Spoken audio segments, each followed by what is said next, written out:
I love this material and I love sharing about it with others. Brian Frues is one of the many artists showcasing the best of their craft to the community this weekend in Belfast. I'm super excited about this Maine Craft Weekend. It allows me as a glassmaker to share my craft, which is an old world tradition, and it's totally fascinating. Frues says glass blowing is an ancient craft. First, I get it hot to smooth it out. And he's ready to teach it this weekend with a contemporary twist. We're gonna fire up the torches, weld some sticks of glass, make beautiful colors, transparency. The Maine Craft Weekend is designed to be educational and give the community a chance to try their hand at something new. We have a plethora of makers here in Belfast, artists extraordinaires of all sorts. Amanda Cunningham is one of the organizers for the Craft Weekend in Belfast. In addition to seeing crafters work firsthand, she says the weekend also gives a chance for artists to connect with craft enthusiasts. We're unique in that we're a community weaving studio. Alice Seeger's owner of Belfast Fiber Arts and is giving free fiber and fabric dyeing workshops this weekend. Throw the shuttle. That's what this is called, a shuttle. And every single day people walk in and say, wow, I wish I had something like this where I live. And for Caitlin Kearney, visiting from New Hampshire, the workshops is a perfect opportunity for her. I love to learn and get ideas and inspiration, and so coming in here I wanted to see what kind of colors of the fibers that were available. I've recently started trying to dye my own fibers. It's really important to have these events that go along around the state. They're bringing all of our small communities together. Organizers say there will be ample fun, free learning activities for the entire family. In Belfast, Lorraine Muir, News Center, Maine. This weekend, the timeless musical Mary Poppins premieres at the Penobscot Theater. An original Broadway cast member will be playing two drastically different characters. News Center Maine's Lorraine Muir has the story. For me!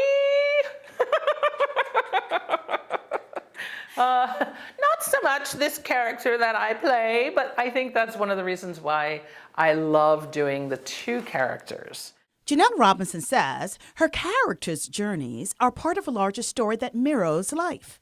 Mrs. Corey is just joyful and larger than life, and Miss Andrew is the not so joyful. Robinson was introduced to the Penobscot Theater in Bangor in an unexpected way. She worked with the theater's house manager, Frank Bachman, doing a cabaret at the Deck House on Mount Desert Island. They reconnected recently. It was just a chance visit 2 summers ago, and I commented about the upcoming productions, and she connected with the theater, and the rest is history. Robinson says these unique connections matter in the business. It's not all good all the time. We have to deal with stuff every day of our lives, and how we deal with them is important. How the negotiations, the communication, et cetera, et cetera. Robinson shares the important lesson her character, Mrs. Corey, portrays helps the audience to start thinking about these dynamics. And because it's in a show like Mary Poppins, it's not so heavy. It's not so dark. While there's a redeeming quality about Mrs. Corey, the same can't be said for Robinson's other role as Mrs. Andrews. Although I think there will be a lot of people in the audience that will want to boo me in the bows, and I hope they do. I kind of get a thrill when I hear people out there boo. She hopes families come see the show. Because it's a beautiful story. It's being told beautifully in this theater, in this community, and it's so important to support the arts. In Bangor, Lorraine Muir, News Center, Maine.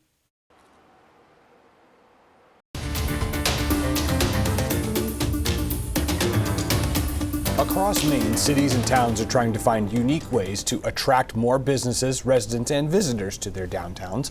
The city of Bangor is highlighting its growing arts and culture scene. News Center Maine's Lorraine Muir shows how the Queen City is working to maintain a vibrant downtown.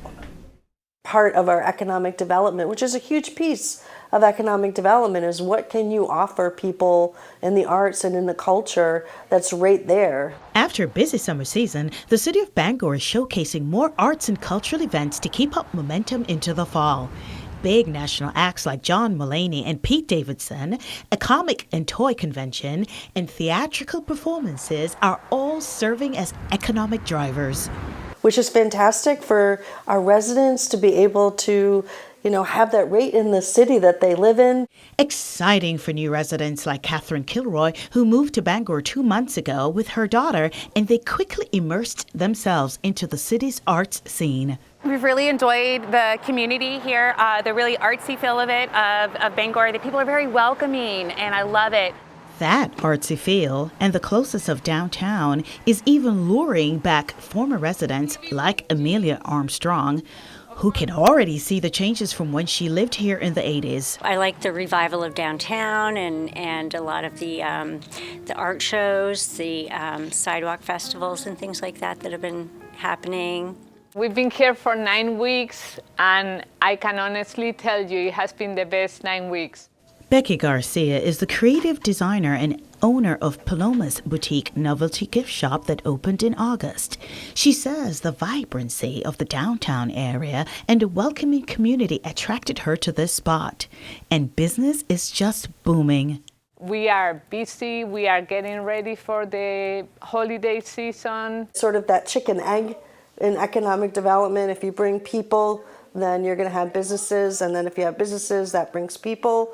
Krieg says all these events and cultural activities entice folks to come to downtown, and she hopes to keep them there. In Bangor, Lorraine Muir, News Center, Maine. 1 year after a serious injury ended a firefighter's career, he has found a new way to serve his community. Joe Almond opened Joe's Flatiron Cafe in Skowhegan. News Center Maine's Lorraine Muir takes a look at his journey.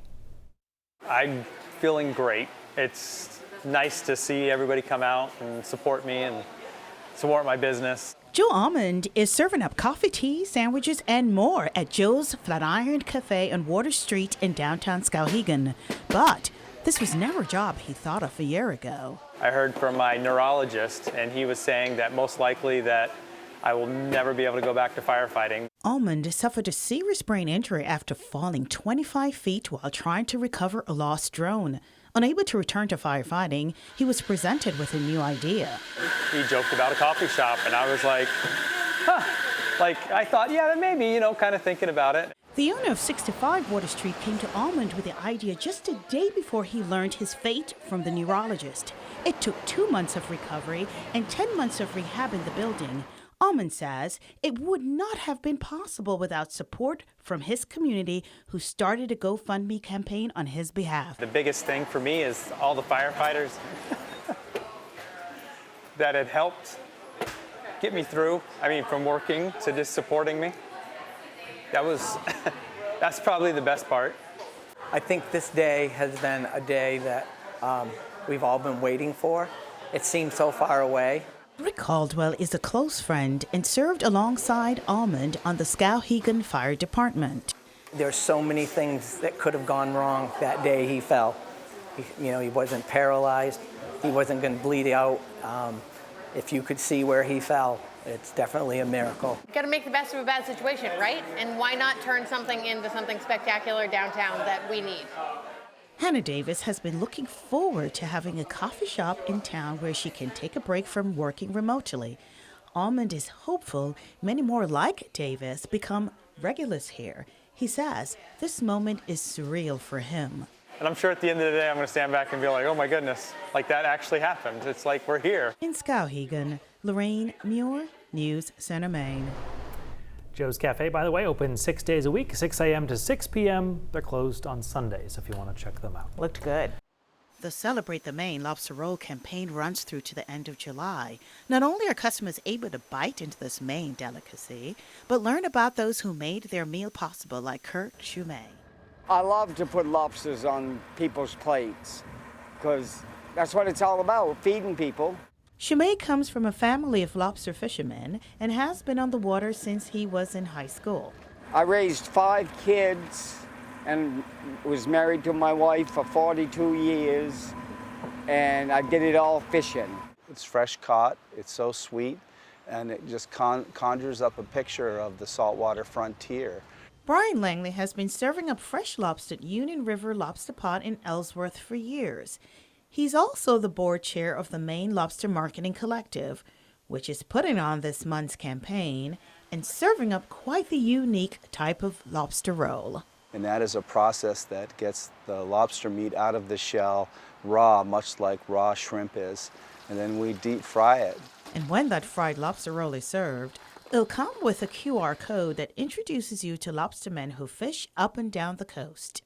Well, this is midsummer, this is peak season, this is why people come to Maine to get fresh Maine lobster rolls and celebrate Maine lobster. Funds from the sale of the limited edition roll will go to support the Maine Lobstermen's Community Alliance and its research to find new ways to fish and protect the ocean and North Atlantic right whales. I think it's excellent, excellent. All the promotion we can get is great because there's enough negative out there that we need to counteract. Hoping to preserve an iconic Maine industry for years to come and getting creative about what's served on your plate. Lorraine Muir, News Center, Maine. Finally, this half hour, 2 teenagers are getting involved in a project aimed at beautifying the city of Belfast. Our town, Belfast, recently added 5 new hand-painted chairs to its project aimed at encouraging people to relax and enjoy the downtown. Yeah, and this time around, 2 teenagers were able to share their creativity. News Center Maine Lorraine Muir introduces us to the up-and-coming artist. I've loved to draw for quite a while. 14-year-old Jem Bywater just completed middle school. He learned about the Sit Down Belfast project from his stepfather, Mike. Yeah, I just felt like this would be a cool opportunity to do something else involving artwork. Mike assembled the Adirondack-inspired chair, while Jem thought of ways he could add his creative expressions to it. I was thinking about what I could put on a chair, and I looked over and there was a little figurine of Ultraman. So I just thought that would be a cool design. Jem says it was the perfect design for the chair, and they got to work. It's not the only chair you can see in downtown Belfast, designed by up-and-coming artists. Kai Kutsi drew his inspiration from science fiction. One day I was just making tons of designs for what it might be. Kai's chair is designed as the inside of a spaceship, complete with controls, an abduction hole right out of a sci-fi movie. And then this is the whole scene with the UFO abducting the cow. Executive Director of Our Town Belfast, Anna Cunningham, says the Sit Down Belfast project started last year to address a lack of downtown seating. For Cunningham, it's been a big success. They are very popular. People take pictures, they pose, they do all kinds of things. It's very popular for, and I hate to be gender specific, but men that like to wait for their wives while they're in shopping.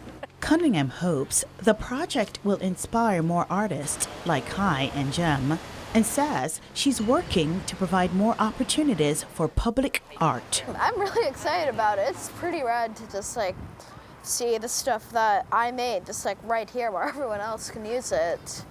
It's super cool. In Belfast, Lorraine Muir, News Center, Maine. I think we all know who those men are. A little sense of pride. That's cool. That is going to do it for News Center Maine at 5:30. Stick around. Your News at 6 starts right now. There is a festival happening this weekend in Bangor that's about much more than just fun and games. Sunday's Co-Park Fun Run and Festival is about taking a closer look at the problems facing a historic neighborhood. It's also searching for solutions. News Center Maine's Lorraine Muir introduces us to an artist whose work is illuminating life in Co-Park. This neighborhood wouldn't be anywhere near as nice if it didn't have Co-Park. Most we think about it as, oh, it's a breathing space, it's a green space, or, oh dear, homeless people are making a mess down in one end of it, or something like that. Art sort of pops up like poison ivy, you know. Diana Young is an artist who's been living in the Co-Park neighborhood for 49 years. She's 87 years old, lives right around the corner right over there, and she does beautiful artwork of this section of town. Sean Faircloth is one of the organizers of the festival and runs Together Place Recovery Center. He says Diana spent many years documenting historic changes in the Co-Park neighborhood, like an area behind Hope House plagued with drug use and homelessness. Did a lot of sketches and photos of the homeless up there, well, in their tents. Tent City is what they called it. And so that's why I'm hoping this effort will help people really understand the asset that this neighborhood is. You know, it's one thing to complain about folks who have overdoses or folks who are unhomed. Well, yeah. People consciously think about it rather than just, oh, there it is, you know.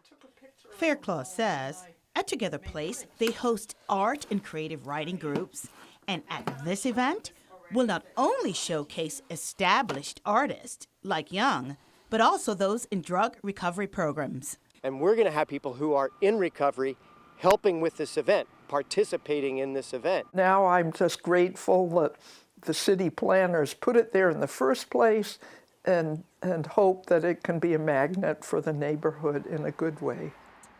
That's also the hope from organizers of the festival and folks who live in the Co-Park neighborhood. In Bangor, Lorraine Muir, News Center, Maine.